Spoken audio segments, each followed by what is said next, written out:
Margit Grüll mag Herausforderungen.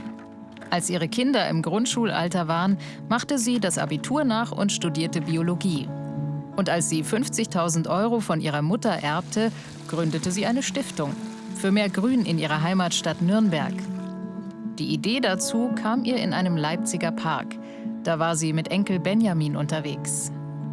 Ich habe ihn als stolze Oma natürlich durch die Parks und an den Straßen entlang gefahren und habe festgestellt, dass die Leipziger viele, viele junge Bäume gepflanzt haben und da dran unten eine Plakette haben mit Namen, Grund warum gestiftet, Baumart, alles schön benannt.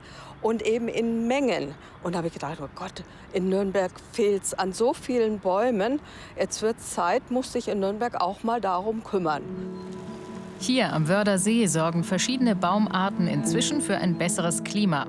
Das ist Margit Grülls Stiftung Bäume für Nürnberg zu verdanken. Mitmachen kann jeder. Wer ausreichend zustiftet, bekommt am Stifterhain einen eigenen Baum.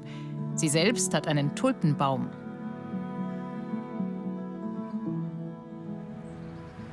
Es ist ein ziemlich großer Baum, ne? Finde ich schon.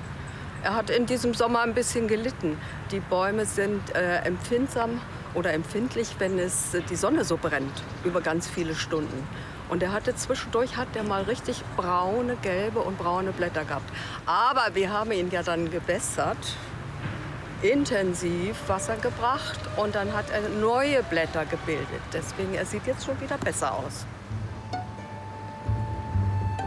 Margit Grüll hätte sich mit ihrem Erbe auch ein Auto kaufen oder eine Weltreise finanzieren können. Doch sie wollte mehr daraus machen. Etwas säen, wovon auch spätere Generationen noch profitieren. Wie von diesem Park, den die Stadt Nürnberg mit Stiftungsmitteln aus einem Parkplatz gemacht hat.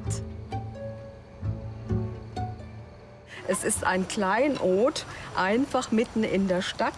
Ein winzig kleines Grundstück, das vorher nur Steine hatte und Müll hatte, ist aufgewertet worden. Und das soll sich weiterentwickeln und es wird auch schon bislang sehr gut angenommen.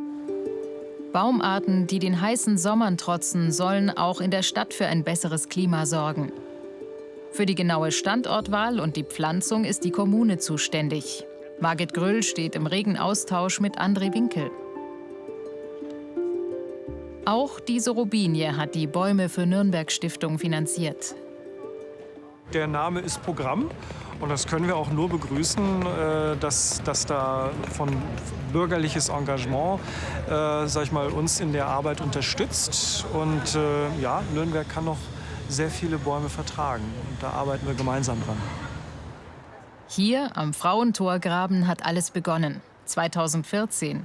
Der damalige Oberbürgermeister Ulrich Mali war dabei, als der erste Stiftungsbaum gepflanzt wurde. Enkel Benjamin hat kräftig mitgeholfen. Das ist eine Blumenesche, aber der heißt Benjaminbaum.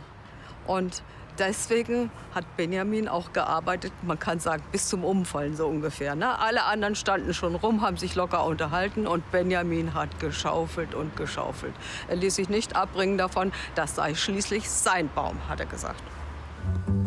Ein Benjaminbaum an der mittelalterlichen Stadtmauer.